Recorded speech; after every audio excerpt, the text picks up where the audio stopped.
Mod. Next हमारा जो topic है वो है मॉड। मॉड को हम रिप्रेजेंट करते हैं Z से। मॉड का मतलब होता है मैक्सिमम रिकरेंस, ठीक है ना, मैक्सिमम रिकरेंस।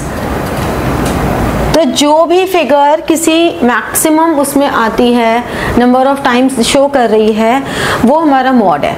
जनरली ये कहाँ अप्लाई होता है, जैसे कि मान लो कोई एक शॉपकीपर है, उसके पास मोस्टली जो कस्टमर्स आ रहे हैं वो कौन से आ रहे हैं, जो 40 साइज की शर्ट डिमांड में ले रहे हैं। या कोई फुटवेयर की शॉप है, उसके पास मोस्टली वो लोग आ रहे हैं जो 8 नंबर का जूता मांग रहे हैं। तो ऐसे लोगों के लिए मॉड कि हमारी, अगर हम इसको पर्सनल उसमें देखें कि कहाँ अप्लाई होता है, तो मॉड कहाँ अप्लाई होता है कि मैक्सिमम कौन से तरह के प्रोडक्ट, मान लो मेरे पास मैक्सिमम बच्चे इकोनॉमिक्स पढ़ने आ रहे हैं, तो मैं कहूँगी मेरी मॉड वैल्यू इकोनॉमिक्स की ज़्यादा है, तो मैं उसके अकॉर्डिंगली एक्सपेंशन करूँगी। या कोई भी शॉपकीपर ये देखेगा कि मैं 40 नंबर की शर्ट के ज़्यादा कस्टमर्स आ रहे हैं, तो वो उसमें ज़्यादा वैरायटी रखेंगे, ठीक है ना। तो मॉड का मतलब है मैक्सिमम रिकरेंस। तो इसीलिए जनरली इंडिविजुअल सीरीज में हम मॉड नहीं निकालते हैं, बट अगर निकालना भी हो, मान लो इंडिविजुअल सीरीज में मैक्सिमम, हाँ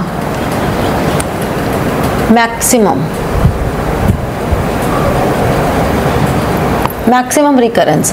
तो इंडिविजुअल सीरीज मान लो 5, 8, 9, 6, 2, 5, 6, 7, 5। अब ये है, तो इसमें हमें bye inspection method, just by inspection method,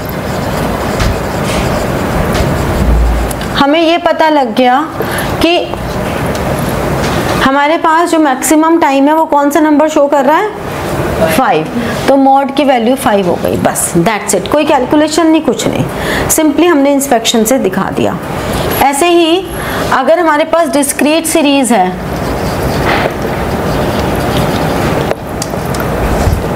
x 5, 10, 15, 20, 25 और 30, फ्रीक्वेंसी है 8, 3, 12, 4, 6, 9।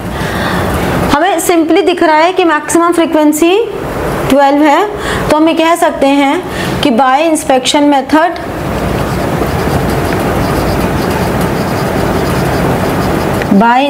मेथड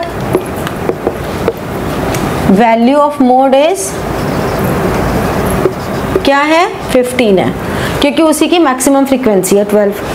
सिंपल, ठीक है। लेकिन अगर इसमें वो ऐसे बोल दें कि नहीं जी हमको तो ज़्यादा मेहनत करानी है आपसे, अच्छा जी ज़्यादा मेहनत करानी है, तो मतलब ज़्यादा मेहनत करानी है, हम नहीं चाहते कि आप इंस्पेक्शन मेथड करो, नोट डाउन आराम से कर लेना, पहले समझने पे कॉन्सेंट्रेट कर लो। तो हमें बोल दिया कि आप ना ग्रुपिंग एंड एनालिसिस मेथड करो, ग्रुप्स बनाओ। अब ग्रुप्स कैसे बनते हैं, 6 ग्रुप्स बनते हैं। पहला ग्रुप जो होता है वो होता है फ्रीक्वेंसी, ये पहला ग्रुप हो गया। जो सेकंड ग्रुप होता है वो होता है frequencies, A + B, C + D, E + F, यानी कि 8 और 3 इनका टोटल किया और इनके मिडिल में लिखेंगे हम 11, 12 और 4 के मिडिल में 16, ये 15, बिल्कुल मिडिल में, ठीक है। फिर थर्ड वाले में A को छोड़ दिया, B + C और D + E ऐसे करके, यानी कि 8 को छोड़ दिया, 3 + 12 15, 6 + 4 10, ठीक है। 1 को छोड़ दिया पहली वाली को, तो 3 + 5, तो इसमें हमने 11 में क्या लिया, 8 + 3, फिर यहाँ पे लिया 12 + 4, यहाँ लिया 6 + 9, जबकि यहाँ 15 में हम क्या ले रहे हैं, 3 + 12, फिर हम ले रहे हैं 4 + 6, ठीक है। फिर जब फोर्थ वाली लेंगे तो फोर्थ वाली में हम लेंगे a plus B plus C, D plus E plus F, ऐसे फर्दर लेते चले जाएंगे।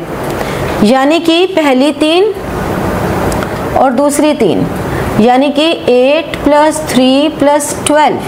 हमेशा ध्यान क्या रखना है, बिल्कुल सेंटर में लिखना है। 8 प्लस 3 प्लस 12 है तो 3 के सामने वाली जगह पे लिखना है, ठीक है। तो 23, फिर 4 प्लस 6 प्लस 9, 19, ठीक है। पहला वाला थर्ड वाले में एक तरीका यही है। फिफ्थ वाले में जैसे देखो फिर से ए छोड़ेंगे, B plus C plus D, E plus F plus जी।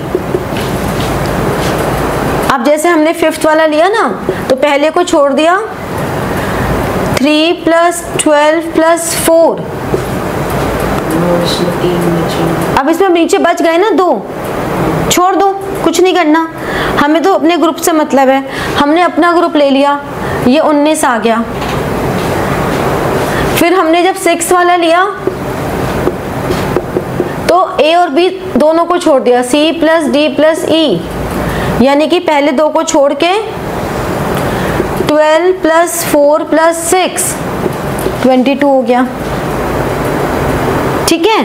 तो 6 ग्रुप ऐसे बनाने हैं, तो इसे हम कहते हैं ग्रुपिंग टेबल। ये ग्रुपिंग टेबल हो गई। अब एनालिसिस टेबल। एनालिसिस टेबल में लिखने का तरीका बदल जाएगा। ये जो ग्रुप हमने यहाँ लिखे हैं ये यहाँ आ जाएंगे, 1 2 3 4 5 और 6। और जो ये हमारे पास x है ये यहाँ आ जाएगा, 5 10 15 20 25 और 30, ठीक है। अब क्या करेंगे, फर्स्ट ग्रुप में मैक्सिमम नंबर कौन सा है, 12, वो किसके सामने है, 15 के सामने, तो हमने 15 के सामने एक टिक लगा दिया। सेकेंड में 16 किसको लेके बना है, 12 प्लस 4, यानी कि 15 और 20 की फ्रीक्वेंसीज को लेके बना है, तो हमने सेकेंड में 15 और 20 के आगे टिक लगा दिया। थर्ड में 15 यानी कि 10 और 15 को लेके बना है, जिनकी कॉरस्पॉन्डिंग फ्रीक्वेंसी से ये बना है। जैसे कि फोर्थ में 23 इन तीनों को लेके बना है, जो कि कॉरस्पॉन्डिंग है 5 10 और 15 के, तो 5 10 और 15। फिर ये 10 15 20 और ये ऐसे आ गया, यानी कि सबसे ज्यादा टिक किसके सामने है, 15। तो हमने तो इंस्पेक्शन मेथड से भी 15 ही निकाला था, इतनी मेहनत करा के भी 15 ही आया। इंस्पेक्शन से ही नहीं लिखा, अगर क्वेश्चन में लिख दिया कि bye grouping and analysis table करो, तो भाई अगर एमसीक्यूज में है तब तो वो सीधा दे देंगे, लेकिन अब अगर मान लो एमसीक्यूज में नहीं आ रहा है ये क्वेश्चन, 3 नंबर में दे रहे हैं, तो वो एक लाइन लिखने के 3 नंबर तो नहीं देंगे, मेहनत तो कराएंगे ना तुमसे, समझ रहे हो समझ रहे हो ना, मेहनत तो कराएंगे ही, फ्री फोकट में तो आज कोई कुछ नहीं मिलता, ठीक है। चलो नोट डाउन करो, फिर कंटिन्यूअस सीरीज करते हैं। नेक्स्ट हमारे पास आता है कंटिन्यूअस सीरीज। कंटिन्यूअस सीरीज में क्या होता है,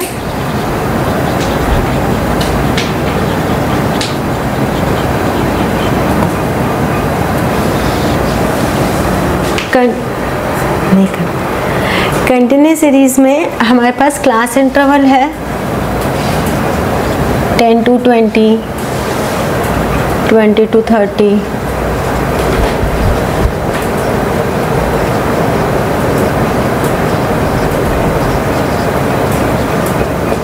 ठीक है, ये क्लास इंटरवल है। फ्रीक्वेंसी हमें दी हुई है, मान लो 8 5 3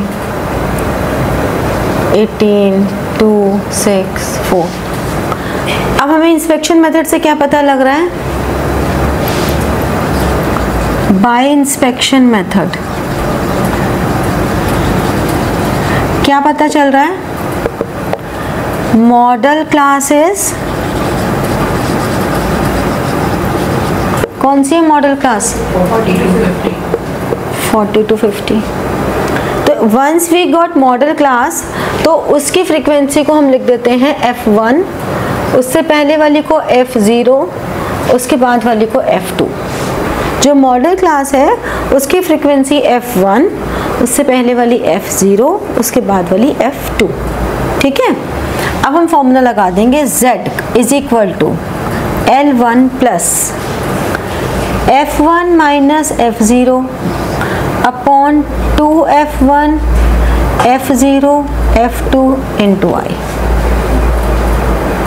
ठीक है, कैसे वैल्यूज पुट होंगी इस फॉर्मूले में? L1 is 40, f1 is 18 minus 3 upon 18 into 2 36 minus 3 और माइनस 2 और इंटू 10। तो इसको जब हमने सॉल्व किया तो ये आ गया 40 प्लस 15 इंटू 10 और नीचे आ गया 5 माइनस करके 31।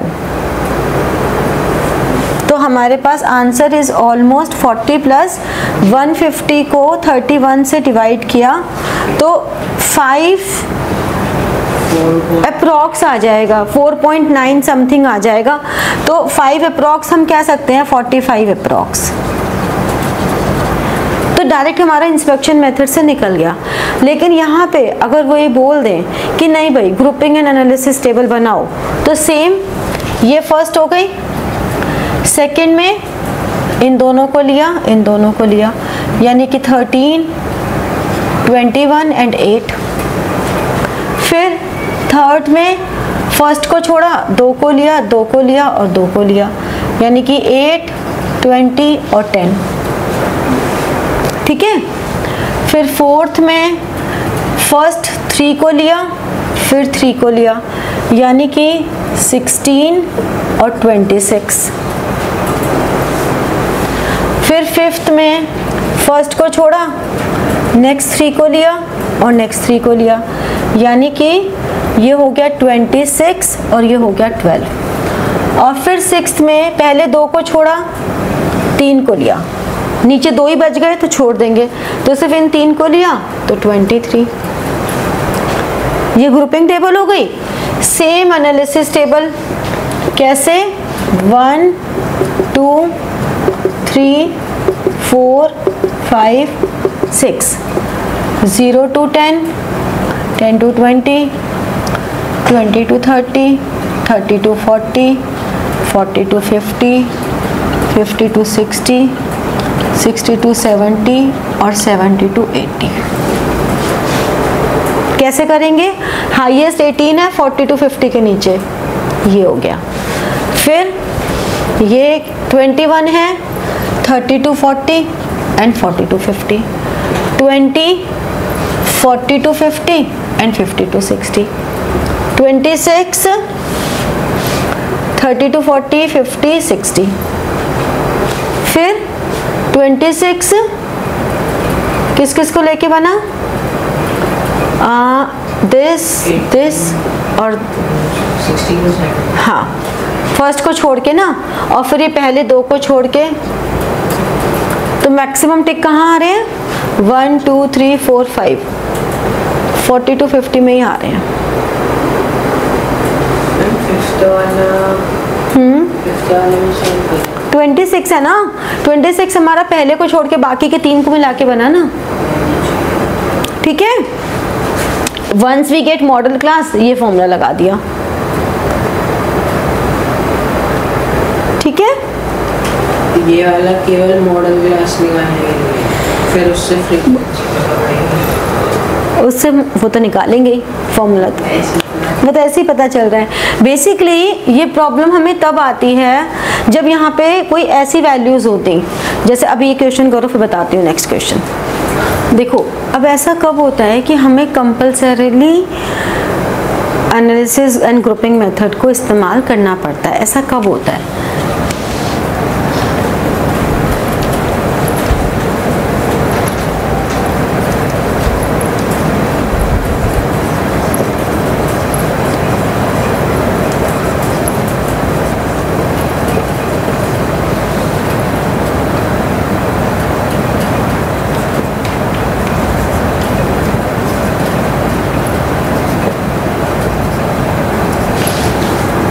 देखो इस क्वेश्चन में हमारे पास सबकी फ्रीक्वेंसीज ही काफ़ी ज़्यादा हैं, एक तो ये पॉइंट है, और दो ऐसी हैं जिनकी 12 है और ये 15 भी इनकी नियर बाय है, ठीक है।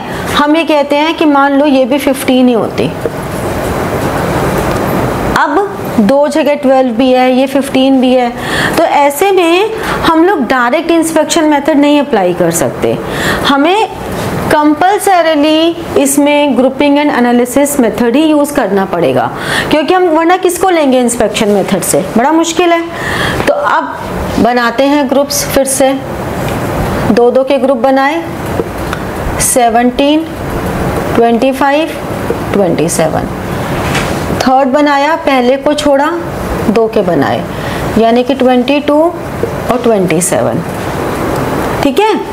फिर फोर्थ बनाया, पहले तीन को लेकर, पहले तीन को लिया और दूसरे तीन को लिया, यानी कि 27 लिया और 30, 42 लिया, ठीक है, समझ ले पहले। फिर फिफ्थ में पहले को छोड़ा, दूसरे को लिया, अब इसमें तो और कोई ऑप्शन ही नहीं है, तो हमने दूसरे को लिया, कितना आ गया 37, और फिर पहले दो को छोड़ा और तीन को लिया अगले को, तो हमने कितना लिया 10, 15 एंड 12, तो ये भी 37 आ गया, ठीक है। अब जब हमने इसकी एनालिसिस टेबल बनाई तो हमने कहा 1, 2, 3, 4, 5 और 6, 20 to 40, 40 to 60, 60 to 80, 100, 120, 140। यहाँ पे मैक्सिमम वैल्यू 15 है दो जगह, तो हमने 80 to 100 के आगे एक टिक लगाया और एक टिक लास्ट में लगा दिया, दो जगह टिक लगा दिए। यहाँ पे 27 यानी कि लास्ट के दो पॉइंट्स, ये भी हो गया और ये भी हो गया। फिर यहाँ पे भी 27, 80 to 100 और 100 to 120। फिर यहाँ पे 42 जो लास्ट के तीन को लेके बना, यानी कि 1, 2 एंड 3। देख रहे हो सब में बराबर चल रहे हैं बिटिक्स, कैसे निकलेगी मॉडल क्लास। अब यहाँ पे 37 पहले को छोड़ के दूसरा, तीसरा, चौथा, फिर पहले दो को छोड़ के ये और ये। अब हमारे लिए थोड़ा सा इजी हो गया, हमें ये समझ में आ गया कि मॉडल क्लास 80 to 100 है, तो अब हम आराम से फॉर्मूला लगा सकते हैं L1 F1 F0 2F1 F0 F2 into I। L1 क्या हो गया, ये हो गई ना मॉडल क्लास, 80, तो ये F1 हो गया, ये F0 और ये F2। तो अब हमने क्या किया, 80 plus F1 is 15 minus 10, 30 minus 10 minus 12 और इंटू 20, तो ये आ गया 80 प्लस 5 इंटू 20 अपॉन 8, तो ये आ जाएगा 80 प्लस 25 अपॉन 2, 80 प्लस 1 2.5 92.5। अगर ऐसे में बाई चांस ऐसा हो जाता कि दो जगह हमारी बाई मॉडल क्लास आ जाती, तो बाई मॉडल क्लास के केस में फिर हमारे लिए और लंबा मेथड हो जाता। ऑल्दो वो तुम्हारे एग्जाम में रेयरली आता है, तो मैं डायरेक्ट निकालने को दे देते हैं कि mod is always 3 median minus 2 mean. Mean और मीडियन निकालने पड़ेंगे, तो इसीलिए वो जनरली नहीं आता इतना बड़ा क्वेश्चन, क्योंकि 6 नंबर इज द मैक्सिमम। तो बट कई बार 3 नंबर में ऐसा क्वेश्चन आता है कि आपको इन तीनों में से कोई दो दे दिया और फिर तीसरी वैल्यू निकालनी है, मतलब मीडियन दे दिया, मीन निकालना है, या मीन मीडियन दे दिया, मॉड निकालना है, तो ऐसे करके तो आ ही सकता है ना। ये एक फॉर्मूला है, ठीक ठीक है, समझ में आया कि ये कैसे होता है। फिर मिसिंग फ्रीक्वेंसी में भी सिंपल इसी फॉर्मूले के थ्रू हम मिसिंग फ्रीक्वेंसी के क्वेश्चंस कर लेते हैं, जैसे हमने मीन और मीडियन में किए। ठीक है, तो तुम्हारा मीन, मीडियन, मोड, ये 3 टॉपिक्स यानी कि सेंट्रल टेंडेंसी जो कि सबसे बड़ा चैप्टर है तुम्हारे स्टैटिस्टिक्स का, वो हमारा खत्म हो गया है। तो अब आप लोग इसके क्वेश्चन जितने प्रैक्टिस कर सकते हो कर लो। आपको असाइनमेंट भी दिया हुआ है, अपनी अपनी बुक में से जो अनसॉल्व्ड क्वेश्चंस हैं उनकी पिक्स ग्रुप में भेज दो, ताकि बाकी लोगों को भी प्रैक्टिस के लिए सब बुक्स के क्वेश्चंस मिल जाएं। ठीक है ना, उससे ये फायदा होगा कि जिसके पास जो बुक्स है दूसरे बच्चे को उस बुक के क्वेश्चंस मिल जाएंगे, तो आपको और 100 क्वेश्चंस प्रैक्टिस के लिए मिल। तो like, share and press the bell button for getting your notifications and comment. ठीक है, thank you.